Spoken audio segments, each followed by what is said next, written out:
you. So this week I've been driving the 2023 Nissan Z, and so as far as what it's like to live with a Nissan Z, well, obviously I was very impressed with it on my first drive of it back in Nevada, back in the spring. It was a very, very impressive car in its first impression. But now living with one for a week, there's definitely been some revelations here, and I've gotten to do some more thinking about the Nissan Z and where its place is in the sports car hierarchy in my mind and just in general.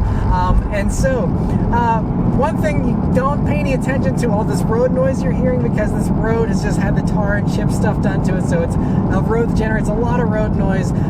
So just keep that in mind here for this video. But the first things to mention about it, so whenever I first did my first drive of this thing, it was in Nevada, and it was, you know, a hot day, and now here in the Northeast in boost weather here, where it's, you know, in the 40s and 50s for the temperatures, this turbo motor loves to pull, and this thing feels so much punchier than 400 horsepower. Honestly, it's really impressive. I mean, it's kind of blowing my mind, because it feels basically as fast as my 2019 Mustang Bullitt with 480 horsepower. Obviously the turbos will certainly help.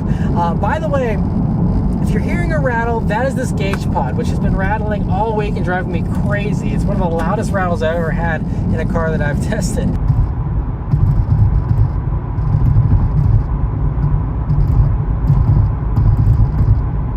But anyway, the motor is just very, very impressive. It does pull super hard, especially if you do live in a place where it gets a little cooler. I mean, this thing is a champ, and honestly, it almost feels underrated at 400 horsepower. I don't know. I'd have to, you know, see what the dyno numbers are for these things. But anyway, we're counting some corners here that I always take, and let's see how the Z handles on my own favorite back roads here.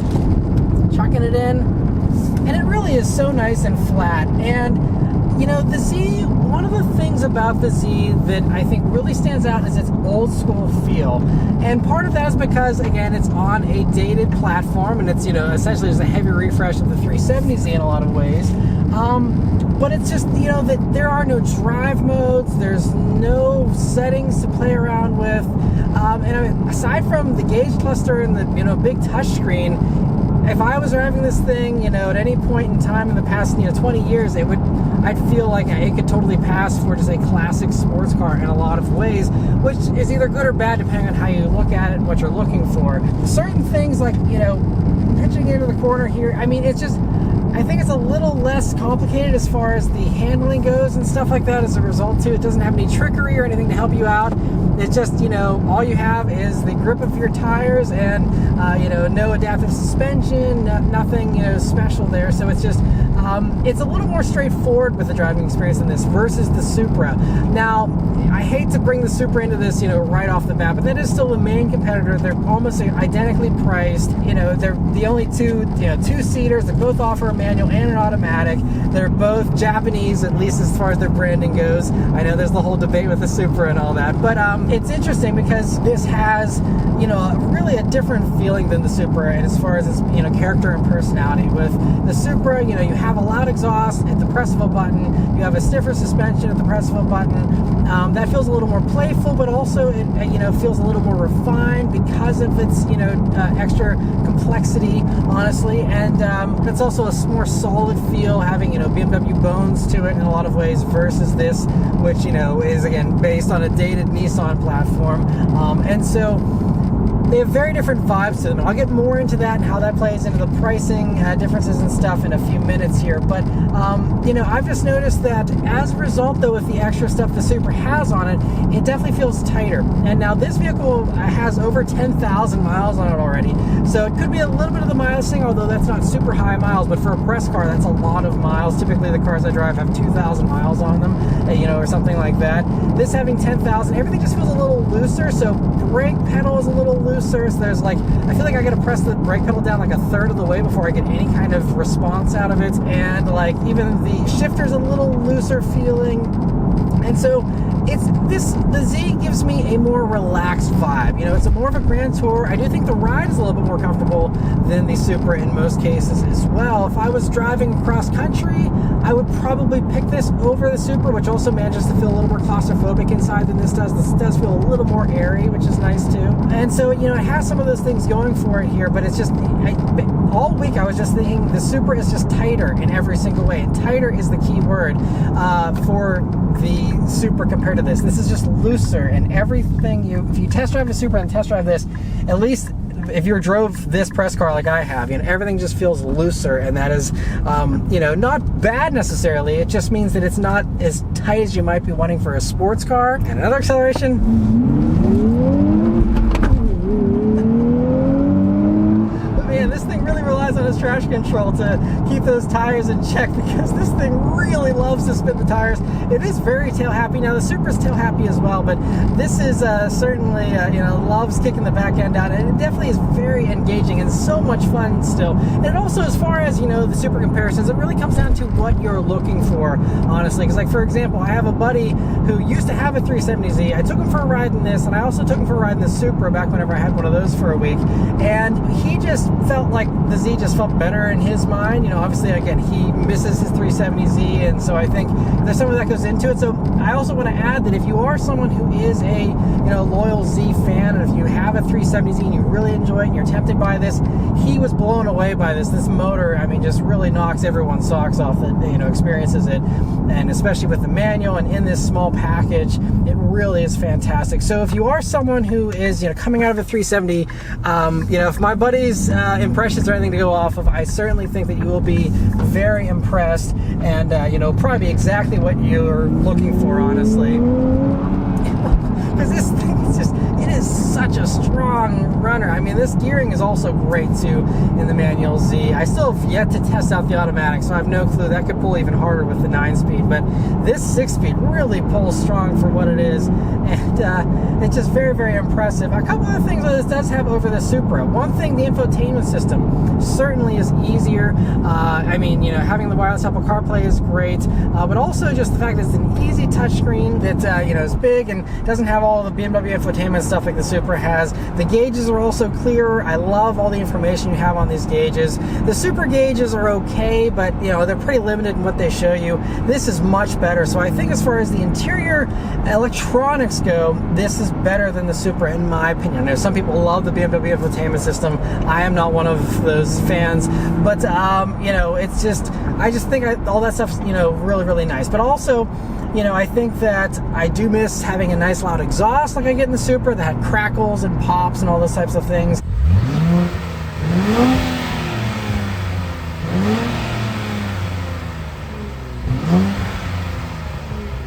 But again, that'll all come down to your personal preference, because, like, for example, my buddy that had the 370Z, he said with this, he would just do the same thing. He'd do an exhaust on it, and some people are more than happy to just have a loud exhaust all the time and don't need the active thing and don't need the switchable, on-off kind of thing for the exhaust and stuff.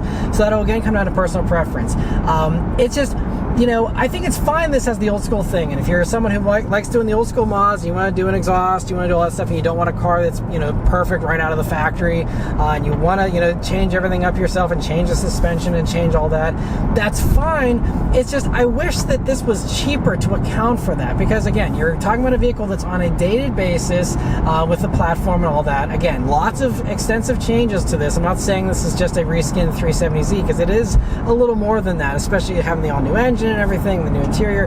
But it's just that, this should not be as expensive as the Supra in my opinion, because this doesn't have an adaptive suspension, this doesn't have an active exhaust, it doesn't have the BMW interior material qualities, it doesn't have a lot of these things that are big high dollar things that the Supra has. And so the fact this does not have those things, and yet it's still the same price as the Supra, it almost just feels like you're getting ripped off a little bit in the Z as a result. I think if this was $40,000 with the performance stuff, or even $45,000, great. This one obviously being the Proto spec, they're only building 240 of these. It's, you know, very rare. So this one's pricing of $56,000 is irrelevant. A normal, you know, performance trim of these is going to be 50 grand, and that does undercut the Supra by $1,000 or $2,000, but that's not enough for all the tech and all the features that you give up. It's fine giving up those features, but you shouldn't have to pay the same price as a car that has all those features. And that's my real sticking point with the Z. It's okay that it's simple. It's okay that it's old school. I love it for it. I think it gives it a really cool personality. It's just that I can't see the justification for the pricing of this. And I mean, you still have like this climate control from the 370Z that's, you know, at least 10 years old. I mean, there's just so many cost-cutting things still in this car.